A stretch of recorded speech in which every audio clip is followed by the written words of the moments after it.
আসসালামু আলাইকুম dear viewers. আপনারা আমার হাতে দেখতে পাচ্ছেন একটা সোনালী কালার মাছ। এটাকে আসলে আমি কার্পো মাছ বলে জানি। আপনারা কি জানেন সেটা কমেন্ট বক্সে জানাতে পারেন। তো আসলে এই মাছটা আমি নিজে কিনে নিয়ে আসিনি, এটা আমার স্টুডেন্টের কাছ থেকে গিফট হিসেবে পাওয়া। স্টুডেন্টের বাবা আমার জন্য এই মাছটা গতকালকেই ফ্রিজে রেখে দিয়েছিলেন, আজকে উনি আমাকে একটা গিফট হিসেবে দিলেন। আসলে স্টুডেন্টের কাছ থেকে কিছু একটা পাওয়া, এটা আসলে অনেক বড় কিছু। এটার মাধ্যমে আসলে অনেক ভরসা, বিশ্বাস, তারপরে হচ্ছে মায়া মমতা লুকিয়ে থাকে।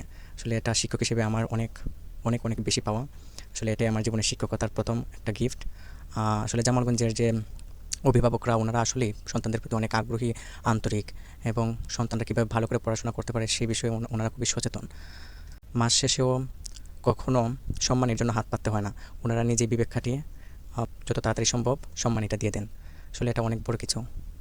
এই জন্যই হয়তো শিক্ষকতা একটা মহান পেশা, ছাত্র অভিভাবকদের একটা একটা ভরসার জায়গা। আপনারা কে কে আমার মতো বাসায় গিয়ে স্টুডেন্ট পড়ান, কমেন্ট করে জানাতে পারেন।